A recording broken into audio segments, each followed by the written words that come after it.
Order of Protection. This is part of an informational video series produced by CHS.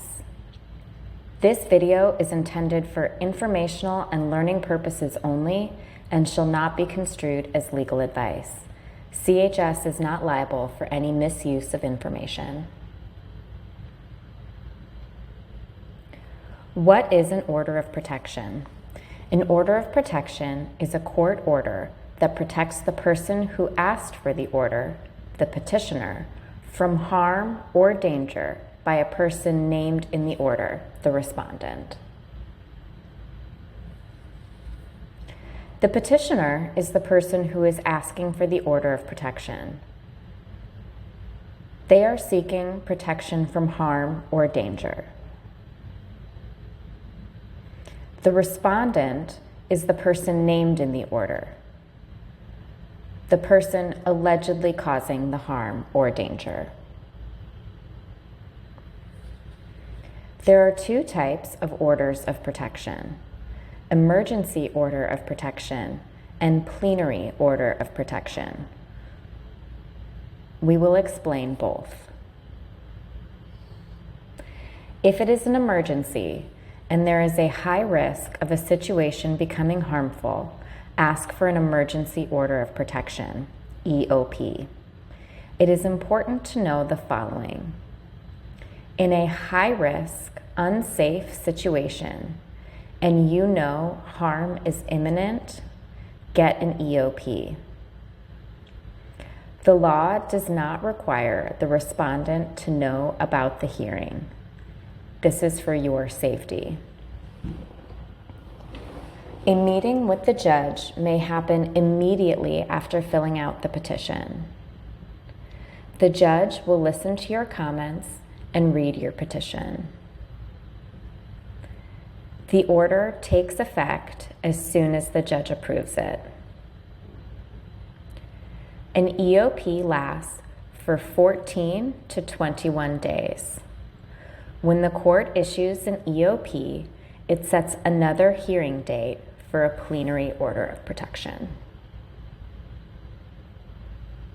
We just finished explaining EOPs. We will now move on to plenary orders of protection. If it is not an emergency and you can wait until the respondent is informed, ask for a plenary order of protection. The respondent will be informed and receive a copy of your petition. And here are some important things to know. The court will set a date for you to appear and ask for your order. You will not have protection until the hearing is over. After you fill out the petition, the sheriff will notify the respondent. The judge will listen to both parties. When a plenary order is granted, it usually lasts for up to 2 years.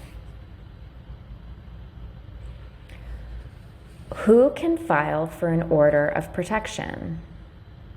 Anyone can file for an order of protection if they have been abused by a family or household member, a caregiver, a current or ex-partner, a current or ex-spouse, a current or past roommate, or someone who is the other parent of your child. Or people may file on behalf of another person who has been abused but is unable to file on their own. If the criteria mentioned on the previous slide does not apply to you, do not fill out the order of protection form. If you have experienced stalking or sexual assault, there are different protection laws for you. Who else can be protected by my order of protection? Anyone who lives or works in your home, your minor children, even if they do not live with you, high-risk adults with disabilities, and your animals.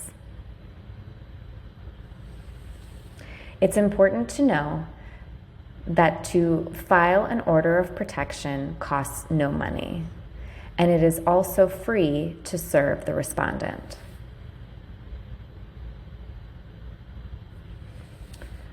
Where can you find the forms you need?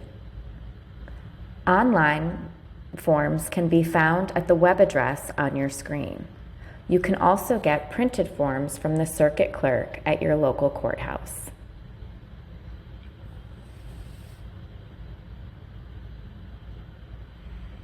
After you have gone to the website on the previous slide, make sure the top tabs says Circuit Court Forms.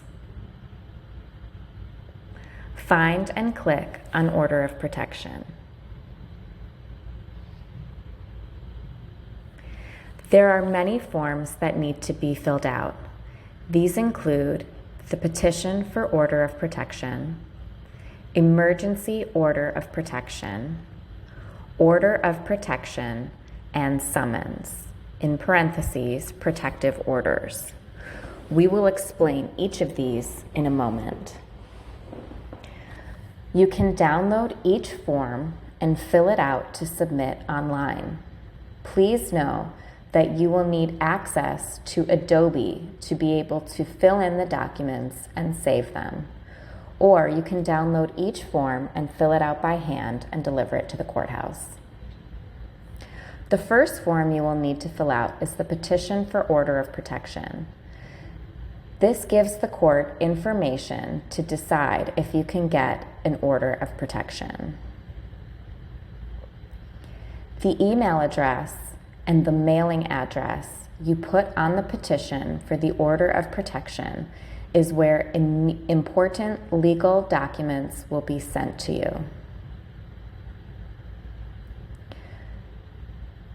You should use an email account that you do not share with anyone else and that you check every day.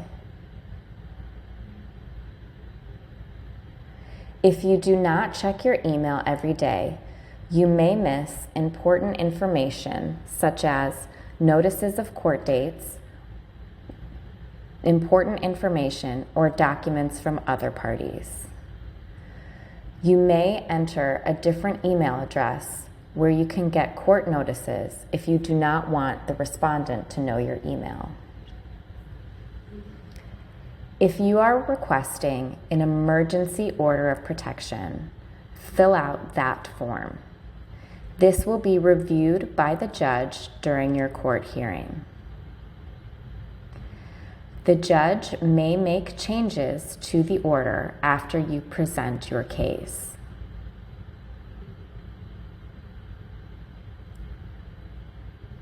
After the judge hears your case, the order will be either granted or denied.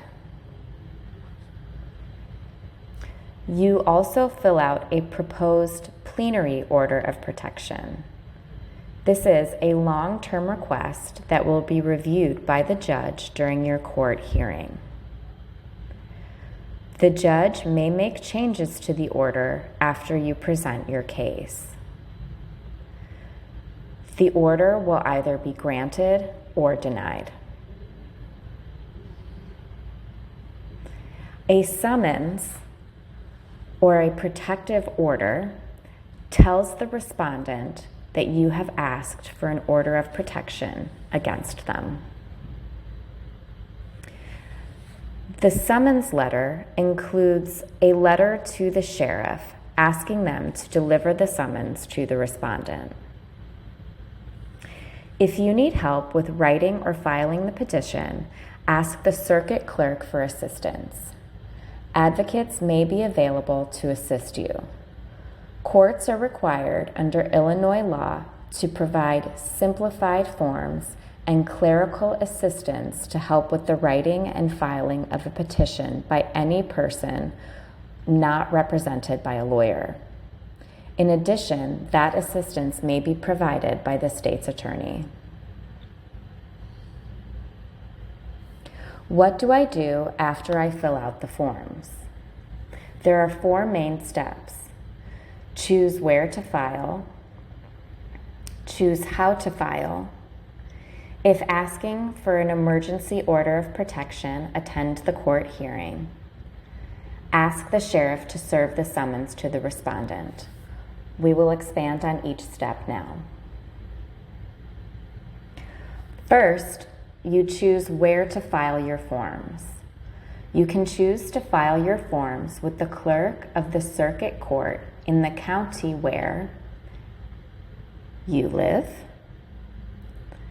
where the respondent lives, where the abuse occurred, or where you are staying to avoid abuse. This could be a friend's house or a shelter. Next, you must choose how to file your forms. There are 2 ways you can file: electronic e-file, or in person or by mail. If you electronically e-file, you can use any computer with internet access. To e-file, you will need to create an account with an e-filing service provider. If you file your forms in person or by mail, you must complete and submit a certification of exemption from e-filing form and state the reasons why you cannot e-file. Third, attend the court hearing. Your hearing for an EOP may happen immediately after filing. Finally, you will need to ask the sheriff in the county where the respondent lives to serve the respondent. The sheriff will serve the respondent with copies of your form and notice of the court date. How can you prepare for your court hearing? Decide what you want for the judge to do for you. Think about what you will say to the judge. Explain why you need an order of protection. Gather documents and evidence you want the judge to see, such as receipts, text messages, and photos. Bring the original for the judge and 1 copy for you and the respondent if they are present. If you want to bring witnesses, prepare questions for them to answer.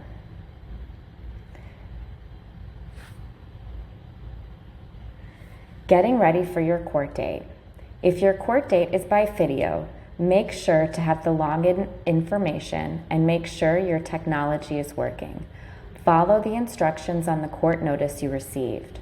Call the court for specific technology instructions if needed. Bring these items with you to court: a copy of all documents you filed with the circuit clerk, any witnesses you want to testify, and any evidence you want the judge to look at, and a photo ID. If court is in person, be sure to know which room to go to. Get to the courthouse at least 30 minutes early. Go to the courtroom number listed on your court form. If your form does not have a courtroom, look for the list of cases at the courthouse or ask the circuit clerk. Check in with courtroom staff and wait for your name and case number to be called. When your case is called, walk up to the judge and introduce yourself. If it is an EOP hearing, the petitioner must be present. The respondent does not need to know about the hearing or be at the hearing. However, for plenary hearings, the petitioner must be present in court to get the order. The respondent needs to know about the hearing. If the respondent does not come to court, the judge may grant the petitioner a plenary order of protection. If the respondent comes to court, the respondent may agree to an order or may ask for a hearing.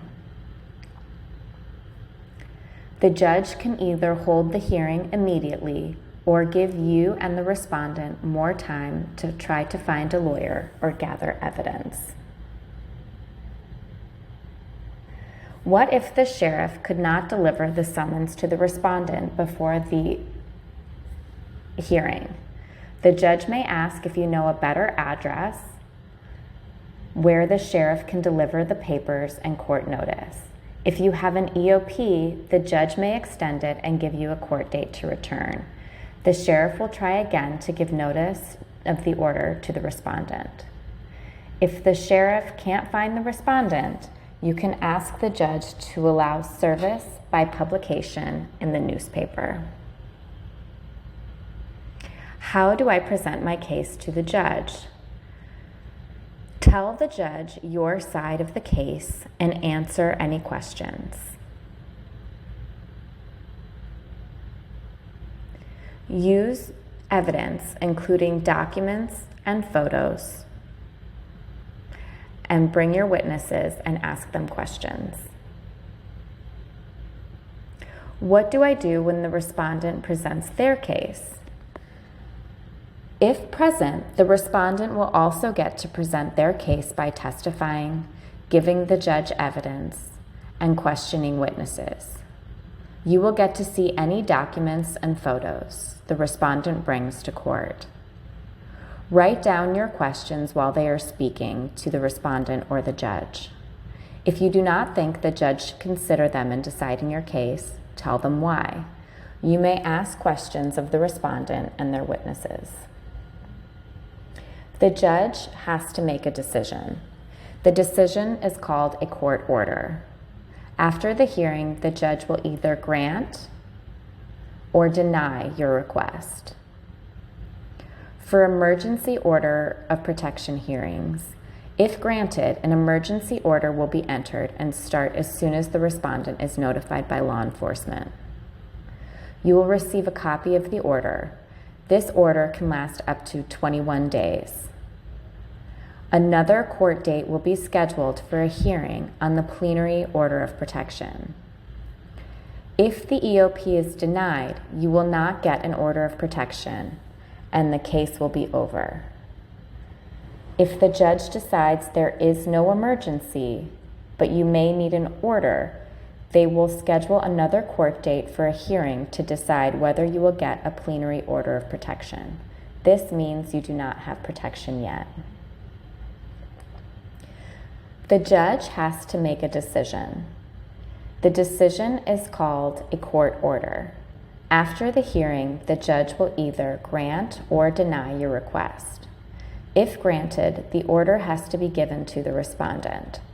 Ask the circuit clerk who will give the order to the respondent.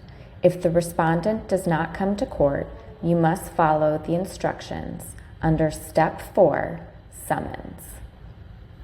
You are responsible to read through the order to make sure nothing is wrong or missing. Always keep a copy of the order with you. Give copies of the order to anyone else who should have it, such as your workplace, your child's school, child care provider, and local police department. If the respondent violates any part of the order, call the police immediately. CHS Community Outreach and Advocacy Program is here to help. Contact us anytime through email, video, phone, or text. Our information is on the screen.